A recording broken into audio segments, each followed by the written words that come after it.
Bonjour à toutes, bonjour à tous, bienvenue pour ce nouveau temps fort de l'Agora Live Expérience Client. Il sera question pendant 30 minutes d'e-commerce et de Customer Experience. Et on se demandera comment comprendre les intentions des clients pour personnaliser les interactions lors de son parcours web. Un vaste sujet que nous évoquerons aujourd'hui avec Boubacar Diallo, Senior Solutions Engineer chez Genesis. Bonjour Boubacar. Bonjour. Alors, rentrons tout de suite dans le vif du sujet. En termes de relations et d'expérience client, quand parle-t-on de Predictive Engagement ? Bien, on parle de Predictive Engagement dès lors qu'on a des entreprises qui souhaitent augmenter la conversion ou la satisfaction client sur le web. Et justement, c'est très lié finalement au comportement des consommateurs. Qu'est-ce qui a changé aujourd'hui ? Très complètement, on l'a vu, il y a une intensification de l'usage Internet. Si on regarde les derniers chiffres de l'Observatoire de l'usage Internet, on voit qu'il y a près de 40 millions de Français qui ont acheté sur Internet en 2020. Et 40 millions de Français, ça représente près de 8 internautes sur 10. Donc c'est un potentiel énorme. Il y a aussi une évolution des sites, je crois ? Complètement. Très rapidement, en l'espace de 4 mois, globalement, les sites ont évolué avec plus de convivialité, plus de sécurité et plus de mobilité. C'est-à-dire qu'on y accède via les mobiles beaucoup plus simplement. D'accord. Et en termes d'e-commerce, ça signifie quoi ?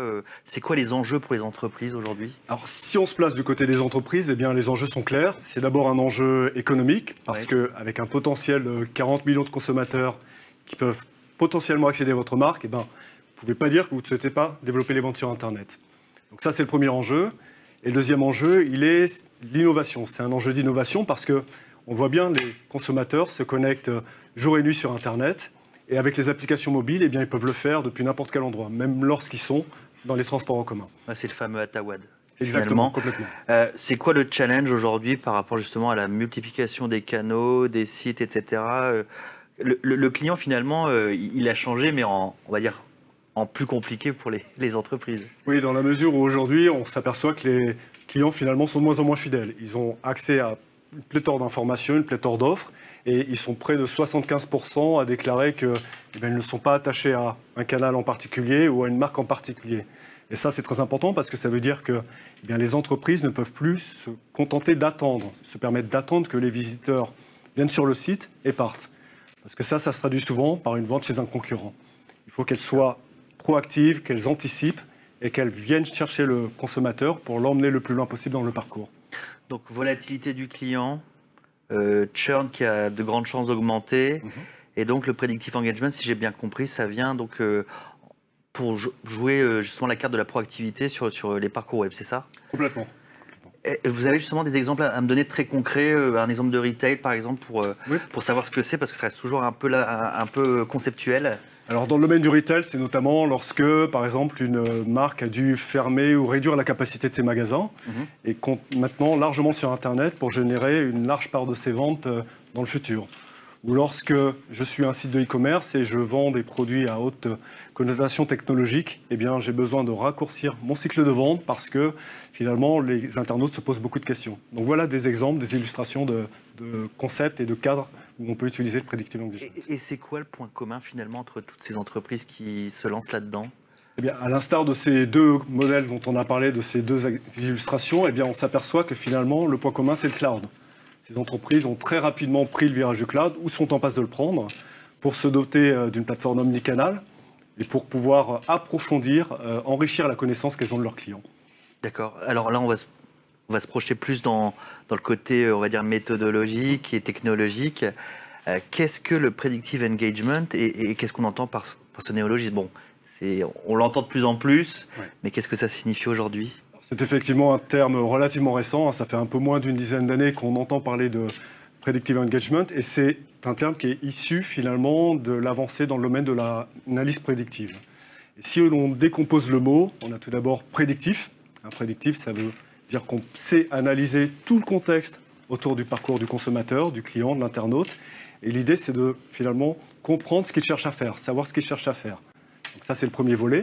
Et ça, on le fait en utilisant bien évidemment des informations en temps réel, puisqu'on suit sa navigation sur le site, mais pas seulement. Si on connaît déjà cette personne parce qu'elle est par exemple issue d'une campagne marketing ou parce qu'elle est déjà cliente, eh bien on va utiliser toutes les informations qu'on a à notre disposition pour approfondir l'analyse et la prise de décision. C'est par exemple utiliser l'historique des conversations récentes qu'il a pu avoir avec la marque. C'est regarder ses commandes passées, son statut client. Voilà, tout ce qui va permettre d'enrichir la connaissance. D'accord. Donc ça, c'est le premier volet, le côté prédictif, je dirais. Et puis, il y a engagement. Engagement parce que dans certains cas, eh bien, la solution va d'elle-même finalement décider d'intervenir. Intervenir parce qu'elle aura décelé finalement un doute, une hésitation dans le parcours. Et ça, c'est très important de pouvoir le faire au meilleur moment, avec la meilleure ressource, et identifier ce auprès de qui on veut intervenir. D'accord, donc deux notions fortes, la prédictabilité des comportements et l'engagement ensuite, tout ça, c'est de la technologie intelligence artificielle finalement. Exactement. Tout ça s'est rendu possible par l'intelligence artificielle et par l'apprentissage automatique, effectivement. D'accord. Vous avez des exemples justement très concrets à nous donner en la matière, dans le retail par exemple Alors, on l'a mis en place, nous, chez Genesis, dans différents secteurs, sur différents verticaux, mais dans le retail, c'est notamment lorsque, par exemple, lorsque vous achetez un article, vous avez obligation d'ouvrir un compte. Voilà une situation qui peut poser question à un internaute. Ou alors, lorsque vous souhaitez utiliser, vous savez, des points de fidélité pour effectuer un règlement. Ou lorsque vous devez déclarer un nouveau moyen de paiement. Voilà. Toutes ces situations-là sont propices à l'hésitation et nécessitent d'intervenir. Dans la finance, c'est notamment lorsque vous souhaitez augmenter la valeur de votre crédit. Certaines personnes se posent des questions sur finalement l'impact sur le taux d'intérêt. Donc voilà encore une illustration de situations pour lesquelles on peut intervenir. D'accord, des moments de vérité. Hein. Exactement. Est-ce que finalement, il y a un vrai repositionnement de valeur finalement sur ce Predictive Engagement? Est-ce que vous pouvez expliquer comment ça fonctionne concrètement? Finalement, ce qu'on comprend, c'est qu'avec le Predictive Engagement, ce qu'on met à disposition, c'est vraiment un outil intelligent, puissant, qui vous fournit des informations en temps réel sur chaque visiteur et qui vous permet d'identifier le meilleur moment pour intervenir, ceux auxquels il faut s'intéresser tout de suite et comment intervenir de manière personnalisée. Alors ça peut être via un bot, ça peut être via une offre promotionnelle ou ça peut être via un chat avec un conseiller. D'accord. Donc c'est choisir le meilleur canal et la meilleure techno ou l'humain au meilleur moment pour éviter que le client ne parte en fait du site. Exactement, c'est exactement ça. Donc c'est pour qu'il n'y ait plus de taux de rebond et pour plus faire fuir les gens quand ils doivent remplir un formulaire. C'est exactement ça. Très bien. Et les résultats concrets maintenant, si on doit vraiment partir au cœur de la technologie, ça se met en place en combien de temps? C'est quoi les coûts d'acquisition? Qu'est-ce que ça permet, cette technologie, très concrètement? Alors ça permet d'obtenir des résultats concrets et des résultats positifs après 3-4 mois de mise en œuvre globalement. Et ce dont on s'aperçoit, c'est qu'effectivement, les résultats sont mesurés par des indicateurs qui sont complètement associés finalement aux résultats que vous aurez voulu mettre en place. On a plusieurs illustrations, notamment dans le domaine de la communication, du retail ou de la banque. Dans la communication, c'est une grande entreprise de communication US qui a réduit le coût d'acquisition de ses leads de près de 62%. Et ça, elle l'a fait très rapidement puisqu'elle l'a fait en près de 3 mois. Dans la finance, c'est une banque qui a augmenté son taux d'engagement de près de 78%. Dans un contexte hyper compétitif, hyper concurrentiel, avec une clientèle rajeunie qui a beaucoup d'appétence pour tout ce qui est service en ligne. Voilà. Ou alors dans l'aérien, c'est par exemple une compagnie qui a augmenté la vente de ses billets en ligne de près de 42%. Encore une fois, dans un contexte particulier, parce que c'est une entreprise qui n'avait pas encore de vision 360 de ses clients et qui n'avait pas aligné finalement tous les services du parcours client, que sont la vente, le marketing ou les services clients. D'accord. Ces chiffres-là, c'est des chiffres qui se sont passés durant on va dire, la période de Covid? Tout à fait. On l'a aperçu lors des 12 derniers mois avec les 2 confinements qu'on a pu connaître, effectivement, qu'il y a eu une intensification de l'usage, c'est-à-dire beaucoup de Français se sont connectés, beaucoup de Français l'ont utilisé.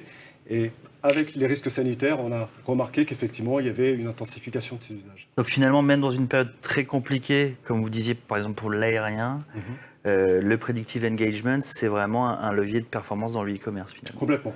D'accord. Et justement, très concrètement, comment on génère plus de leads? Ça marche comment, ce côté conversion en ligne? Comment justement on n'effraie pas trop le client pour qu'il reste et qu'on l'accompagne en temps réel et qu'on anticipe justement ses comportements? Plusieurs solutions, plusieurs scénarios, mais une illustration, c'est qu'on vient très fortement en appui des campagnes marketing. Par exemple, à partir du moment où on a ciblé des personas, un segment cible de clientèle, lorsqu'on identifie que ces personnes sont présentes sur le site, on va rebondir et interagir directement avec ces personnes. Donc ça vient décupler, encore une fois, les résultats des campagnes marketing. Mais c'est un levier de performance d'un point de vue stratégie commerciale, mais également d'un point de vue service client. D'accord. Est-ce que ça marche aussi pour prioriser, on va dire, des produits, pousser une offre ou offrir d'autres services? Complètement. Si vous souhaitez prioriser des produits spécifiques ou des services à valeur ajoutée, eh bien, ça permet de cibler un segment de clientèle et d'identifier les situations dans lesquelles vous pouvez poster ces produits. Donc ça, autant en avant-vente qu'en après-vente, hein. Ça peut prendre le client de bout en bout et lui personnaliser, faciliter la vie, quoi. C'est exactement ça. D'accord. Et en quoi justement après cette technologie accélère très concrètement le parcours de vente ou le parcours client? Parce qu'encore une fois, on identifie les moments durant lesquels on doit prendre par la main un visiteur, un internaute, et l'emmener le plus loin possible dans le parcours client. Et lorsqu'on a identifié un risque d'abandon, une hésitation ou des doutes, eh bien c'est là vraiment qu'on intervient avec la meilleure ressource pour l'aider. Et comment on augmente l'expérience client avec cette technologie? Eh bien, on augmente l'expérience client dans la mesure où déjà on met à disposition, on en a parlé tout à l'heure, du self-service. On est capable de leur proposer des solutions qui leur permettent de répondre à leurs besoins naturellement, directement.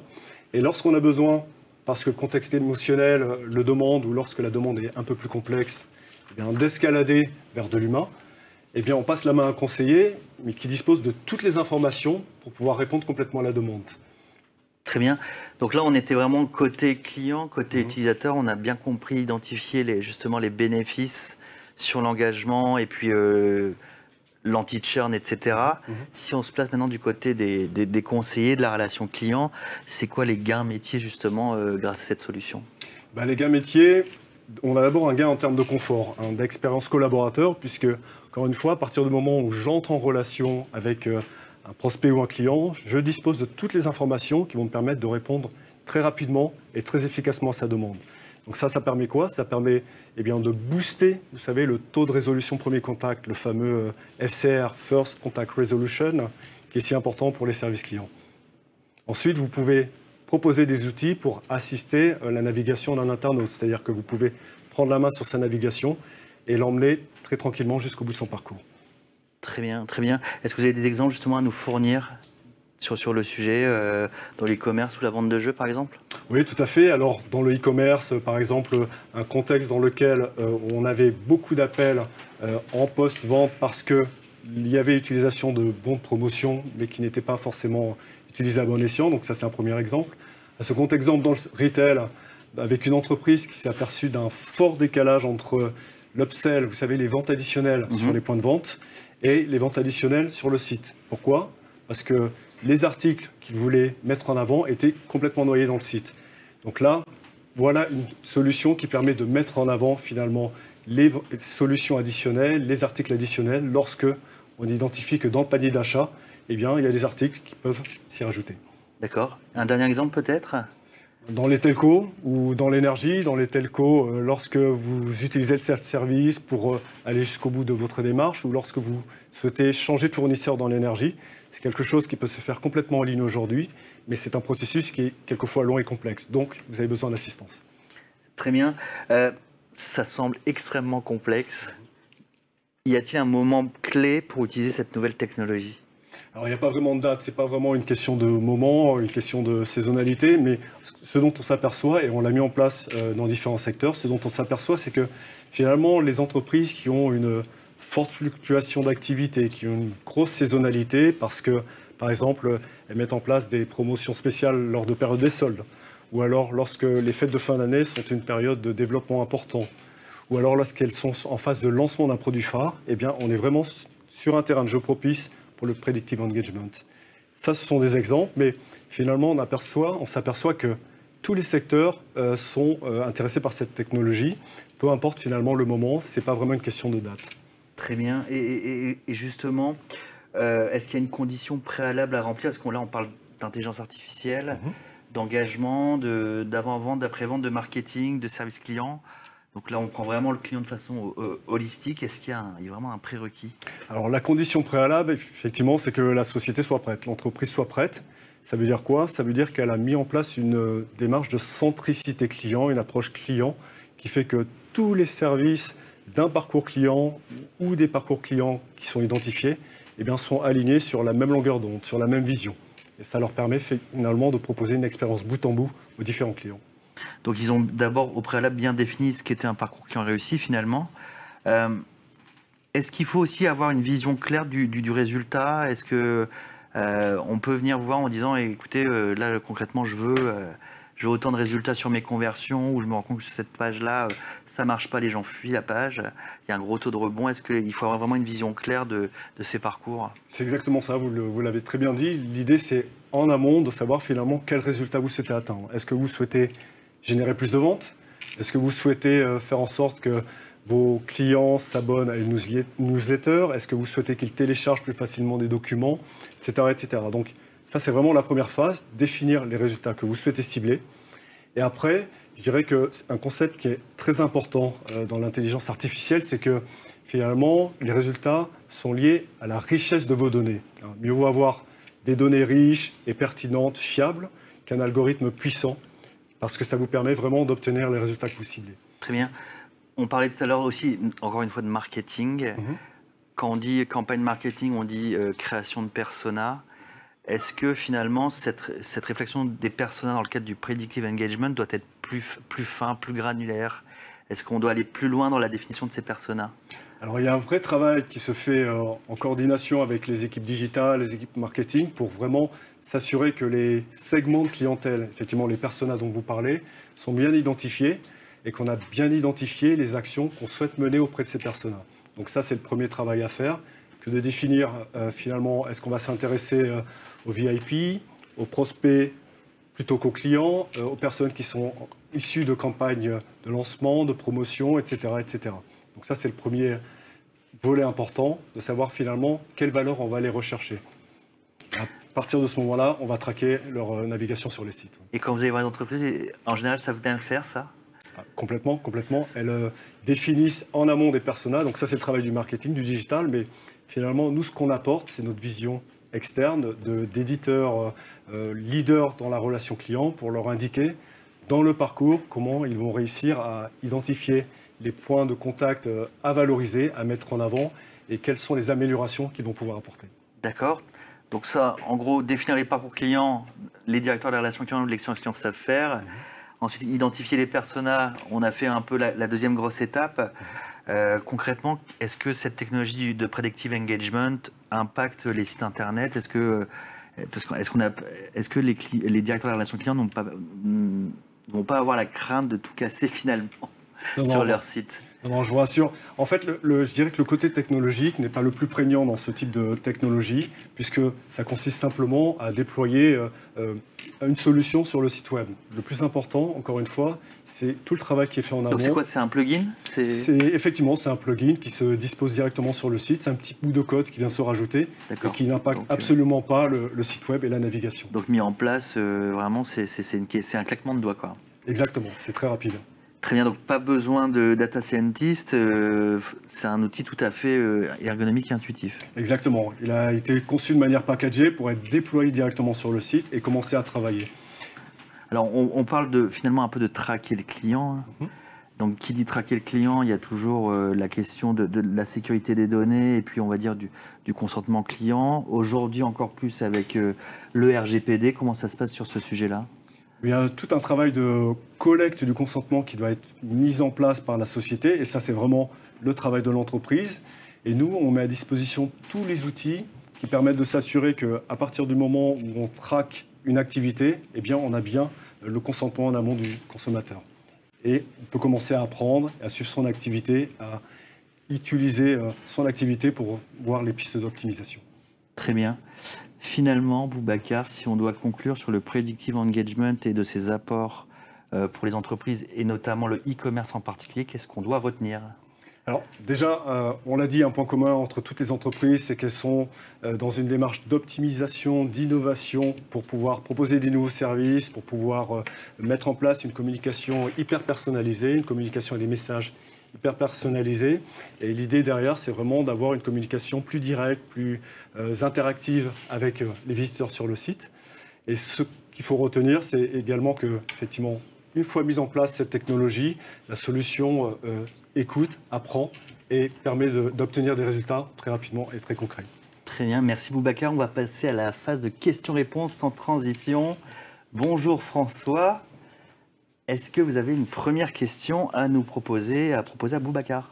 Oui, bonjour à tous. Effectivement, nous avons des questions. À quel moment le conseiller intervient avec cette technologie?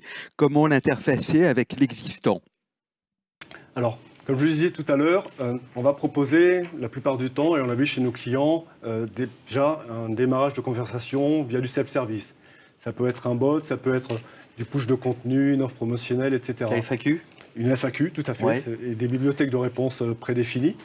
Ça, je dirais que c'est la première étape. Ensuite, lorsqu'on a besoin d'escalader vers un humain, eh bien, on lui pousse toutes les informations directement sur son poste de travail, le transcript de l'échange qu'il a pu avoir avec un bot, par exemple, que le client a eu avec le bot, ou les pages sur lesquelles il a pu cliquer, les formulaires qu'il a chargés, sur quel point de son parcours il a été bloqué. D'accord. Et finalement, le conseiller dispose de toutes ces informations pour pouvoir rebondir efficacement. D'accord, donc une espèce de pop-up qui apparaît pour l'utilisateur, c'est ça Exactement. site Sur le site, un pop-up par exemple, D'accord. et côté conseiller, le poste de travail avec toutes les informations liées à la navigation. D'accord, et donc il y a un appel qui s'ensuit dans les secondes, je présume. Voilà, ça peut être un chat, ça peut être un appel. Encore une fois, l'idée c'est de trouver le canal le plus idéal, le plus personnalisé compte tenu du client qui est sur le site. Donc là, quand on parle de co-browsing, après, est-ce que ça peut aller jusqu'au partage d'écran ou Complètement, complètement. Une fois que finalement un conseiller a pris en charge une demande, il peut aller jusqu'à assister très fortement le client en prenant la main sur sa navigation. C'est ce qu'on appelle, vous l'avez très bien dit, du co-browsing, de la navigation assistée. Et ça permet de pointer directement sur les pages, ou sur les formulaires ou sur les champs que le client cherche et sur lesquels il n'a pas réussi à prendre la main. donc une résolution de problème beaucoup plus concrète et rapide finalement. Exactement, c'est rapide, c'est efficace et c'est très concret pour le client parce qu'il visualise en même temps que le conseiller les endroits du parcours où il devrait être. Très bien, merci. François, une autre question? Y a-t-il de nouvelles façons de segmenter les personas avec cette solution après plusieurs mois d'utilisation? Intéressant comme question.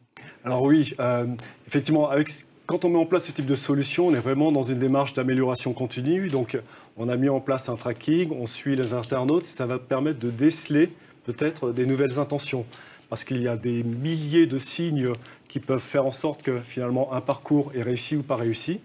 L'idée, c'est de continuer à capter toutes ces informations et d'identifier les nouveaux points de parcours ou les nouveaux comportements qui devront donner lieu à une intervention de la part d'un conseiller ou de la solution. D'ailleurs, comment ça se pilote aussi au-delà du conseiller? Comment on pilote cette interface de predictive engagement, cette technologie?